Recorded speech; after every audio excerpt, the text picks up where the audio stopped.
Dans une petite vallée tranquille, 5000 ans avant notre ère, au pied d'un petit ruisseau qui s'appellera plus tard l'Adieu, se trouve une terre vierge et sauvage. Ici débute l'histoire du village de Dieu-sur-Meuse. Le territoire de Dieu est sur le point de connaître l'une des premières révolutions de l'histoire. Un petit groupe d'hommes s'installe dans la vallée. De petites huttes se forment.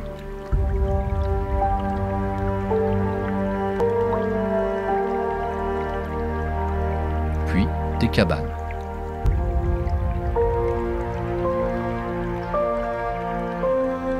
Les hommes, qui jusqu'alors étaient des chasseurs-cueilleurs nomades, établissent leur campement. Ils se sédentarisent.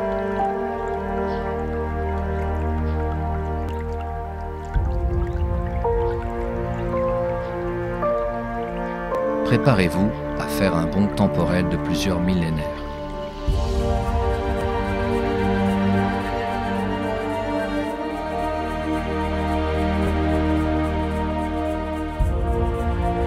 À l'époque gallo-romaine, l'eau de l'Adieu est honorée par les Romains, qu'ils qualifient d'eau divine. Elle donnera plus tard son nom au village.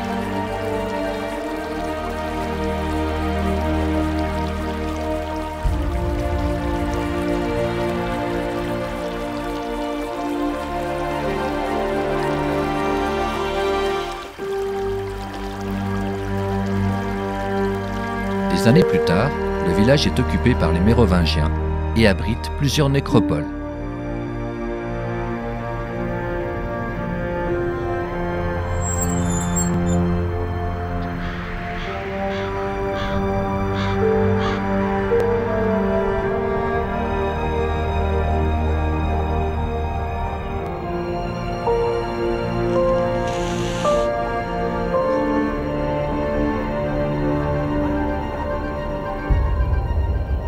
Le premier château fort est érigé.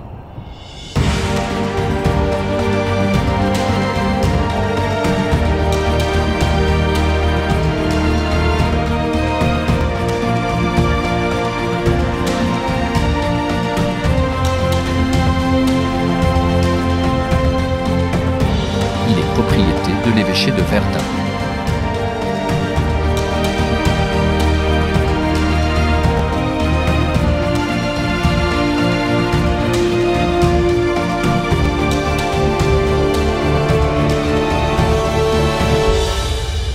Il est détruit sur ordre de Louis XIII.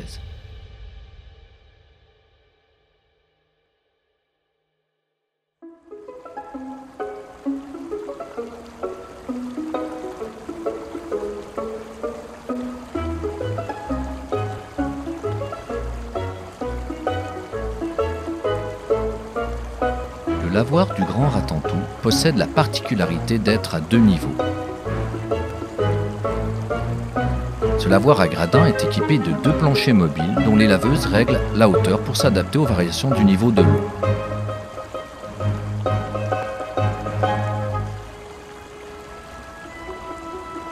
En 1910, le village compte 1054 habitants intégrant le Ratentou, hameau distant de 1 km, situé au carrefour le long de la route Verdun-Génicaud. Le Ratentou est né de la nécessité d'avoir des relais de poste sur la route principale, ainsi que de l'essor de l'industrie du bois.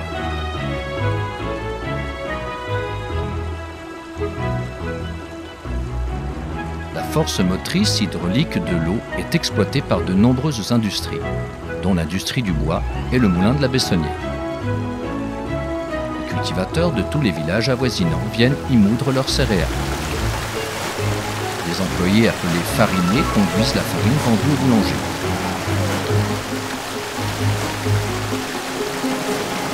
L'industrialisation attire de nombreux habitants dans le village.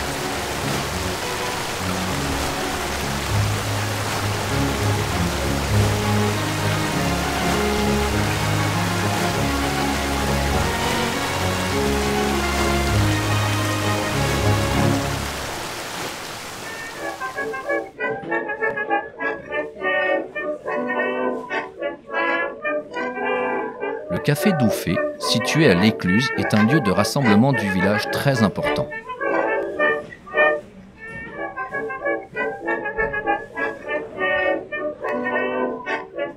Il est essentiellement fréquenté par les habitants de Dieu, les bateliers et les charretiers.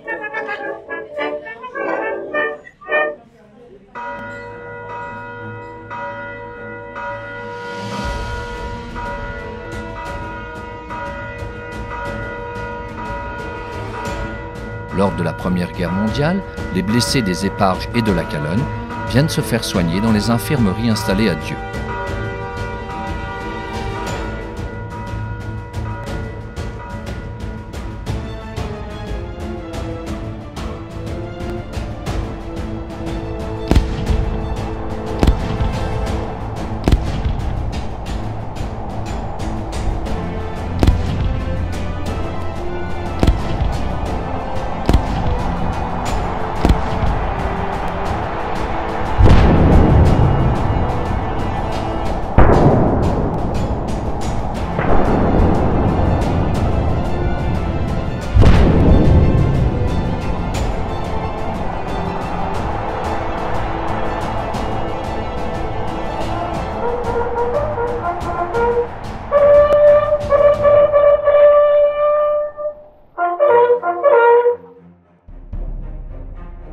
Le 12 juin 1940, suite à la menace allemande proche, les habitants évacuent le village de Dieu.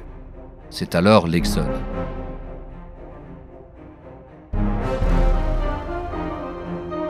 Pendant la guerre, les Allemands détruisent les ponts de Dieu. Une mitrailleuse lourde allemande est installée dans le clocher de l'église.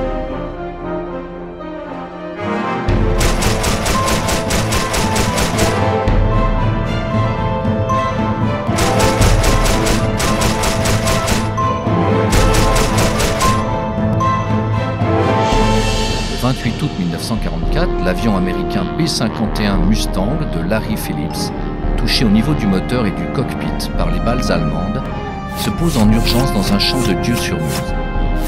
Blessé, l'aviateur est recueilli chez Madame Alice Drimmel, qui le cache dans sa cave. Il échappe par miracle aux recherches effectuées par les Allemands. Le 31 août 1944, le village est libéré par les troupes américaines sous le commandement du général Patton. L'avancée américaine est ralentie à cause des ponts détruits par les Allemands. L'évolution des constructions du village font que Dieu et le Ratantou se rejoignent pour former le village de Dieu-sur-Meuse que l'on connaît aujourd'hui.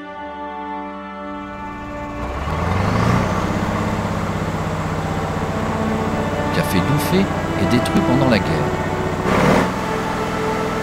Il sera reconstruit au même emplacement et existe encore aujourd'hui sous une architecture différente.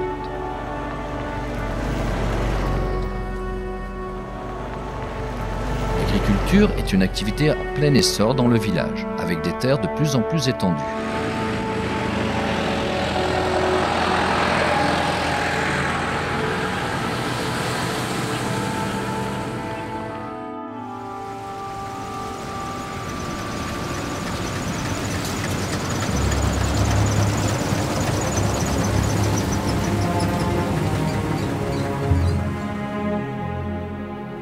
Née en 1899 sous l'impulsion de Léon Leeuwenbruck et détruite au cours des deux guerres, la laiterie de Dieu est reconstruite à la fin de la Seconde Guerre mondiale. Elle a su imaginer des fromages originaux tels que le Val-Dieu et le Val-Meuse.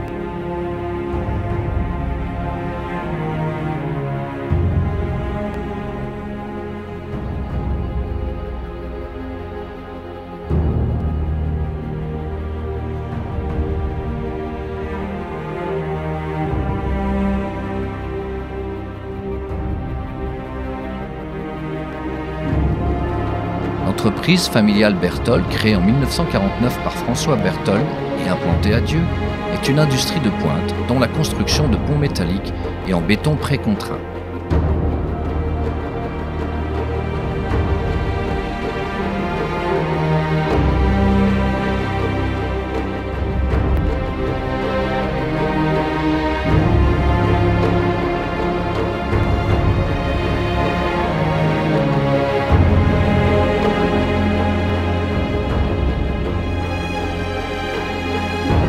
Depuis 1985, grâce aux actions de l'association Tradition Meusienne, la fête du four se renouvelle chaque année.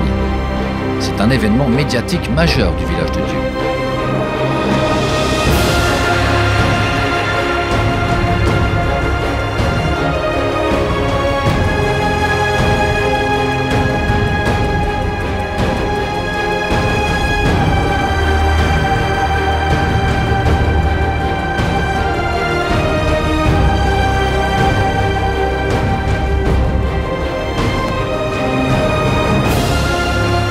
Tradition Meusienne est à l'origine d'événements notoires, dont la rencontre avec Hélène Patton, et initie des échanges culturels avec la Bavière, la Hollande et avec toutes les régions françaises. L'association produit sa propre marque de bière élaborée à Dieu, dont une variante est labellisée par la Fondation Patton. L'association symbolise la passion d'une génération. Elle a pour devise le proverbe « Un peuple qui oublie son passé n'a pas d'avenir ».